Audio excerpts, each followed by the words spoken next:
वो कभी उस मिठास को चख ही नहीं पाते। इसीलिए कह रहे हैं कि साहिब का घर दूर है, वो है दूर साहिब का घर खजूर पे। और खजूर कहाँ है? आंगन में। साहिब का घर दूर है जैसे पेड़ खजूर, ज्ञानी जन के पास में। जिसको चढ़ना आता है वो ज्ञानी जन है, उसको ज्ञान है कैसे चढ़ना है। ज्ञानी जन के पास में, अज्ञानी से दूर। अज्ञानी दूर दूर की यात्राएं करता है, फिर कहीं ट्रक व्रक पलट जाता है, गाड़ियां पलट जाती हैं, फिर मातम मनाता है, हाय मर गया, हाय मर गया। तो ये सब होता ही रहेगा अज्ञानता में। अब क्या करना है? अब ज्ञान में आ जाना है। और जैसे ज्ञान में आ जाओगे, सारे भरम भूत अपने आप छूट जाएंगे। फिर तुम्हारा परमात्मा किसी मंदिर, मस्जिद, गुरुद्वारे में, किसी तीर्थ स्थान में नहीं रहेगा। फिर कहाँ रहेगा? तेरा साईं तुझ में है, जाग सके तो जाग। कह रहे ज्यो तिल माही तेल है। अब तिल की बोरी घर में पड़ी है और तेल ढूंढने जा रहे हो तुम गलियों में कि भाई मेरे घर में तिल है, लेकिन तिलों का तेल नहीं है। अरे तेल भी उसी में है।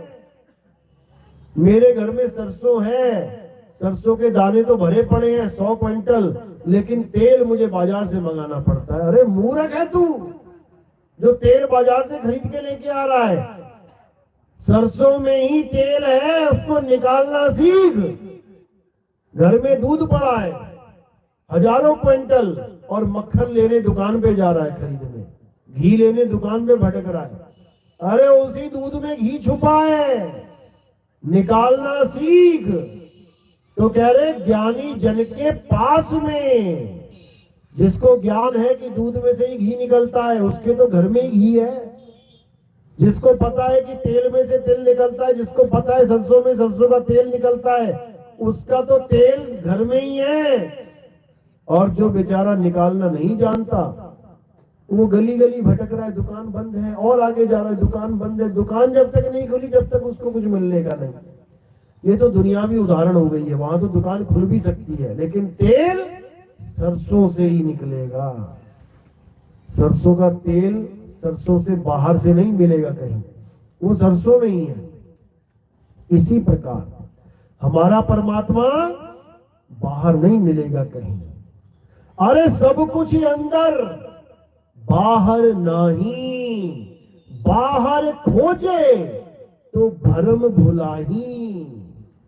अगर बाहर ढूंढने लगे तो भटक जाओगे, भरम जाओगे, हालत खराब हो जाएगी। क्योंकि परमात्मा तुम्हारे अंदर विराजमान है, तुम्हारे घट के अंदर है वो विराजमान। सब घट मेरा साइया, सुनी सेज न कोय, और बलिहारी व घट की, जिस घट परगट होए। माचिस की डिब्बी है ना, उसी में आग है, लेकिन प्रगट करनी पड़ती है। अब प्रगट नहीं करी तो आग होते हुए भी नहीं मिलेगी। उस आग का तुम लाभ उठा ही नहीं सकोगे अगर तुम्हें माचिस की तिल्ली जलानी नहीं आती तो। है माचिस की डिबिया में ही है, पूरी जंगल की आग है उसके अंदर छुपी हुई है, सारे जंगल को आग लगा दे वो। लेकिन अगर उस आग का तुम्हें ज्ञान ही नहीं है तो कुछ नहीं कर पाओगे, अंधेरे में रात बितानी पड़ जाएगी। इसलिए कबीर साहब कहते हैं ऐसे गुरु की शरण में जाओ जो तुम्हें तुम्हारा साहिब तुम्हारे ही घट में उसका बोध करवाए, उसका ज्ञान करवा दे, सारे संसार से तुम्हारे ध्यान को हटवा के तुम्हारी अपनी आत्मा में लगवा दे। किसी और की पूजा नहीं करनी है, तुम्हें तुम्हारी ही आत्मा की पूजा करनी है, क्योंकि तुम्हारी आत्मा ही परमात्मा है, समझ लो। और तुम कौन बने बैठे हो? जीव। तुम जीव बने बैठे हो।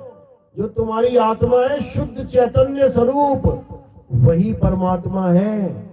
उसकी जानकारी लो, उससे प्रेम करो, उसको प्राप्त करो, तब तुम्हारा जन्म मरण का ये खेल खत्म हो जाएगा। नहीं तो बहुत दुखदाई होने वाला है मामला भाई। ऐसा दुखदाई होगा कि तुम्हारी हालत खराब हो जाएगी। ये भी चेतावनी है। इससे पहले कि काल दाव मारे, तुम्हें ये बाजी जीतनी है। और काल दाव लगाएगा, 100% लगाएगा। उसका ट्रेलर तुमने देखा भी होगा। कई बार सोते सोते क्या होता है, आंख खुल जाती है, आंख तो खुल जाती है लेकिन हाथ पैर नहीं हिलते। बंदा पूरा जोर लगा देता है कि हाथ पैर हिल जाए लेकिन हिलते नहीं है। हुआ किसी के साथ ऐसा? हाथ खड़ा करो जरा, किसी के साथ हुआ हो?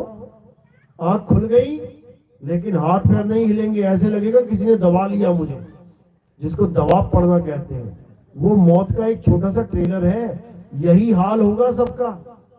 एकदम उनको ऐसा लगेगा, अरे मेरे हाथ क्यों नहीं हिल रहे, मेरे पैर क्यों नहीं हिल रहे, अरे कोई तो हिलाओ, कोई तो बचाओ, कोई तो उठाओ। केवल आंसू निकलेंगे, अश्रु की धारा निकलेगी, हिल नहीं पाओगे। वहीं पे दाव लगाना होता है, वहीं गुरु का ज्ञान काम आता है कि अब क्या करूं। कहते भी मरता क्या ना करता, लेकिन करेगा क्या? मर तो रहा है, करेगा क्या? जब गुरु से ज्ञान ही प्राप्त नहीं किया तो करेगा क्या? साहिब समझा रहे हैं, सबके साथ ये होना है, एक भी नहीं है ऐसा जिसके साथ नहीं होना है। याद रखना, सबको भवसागर में गिरना ही पड़ेगा। उसका नाम भवसागर रखा है इसीलिए।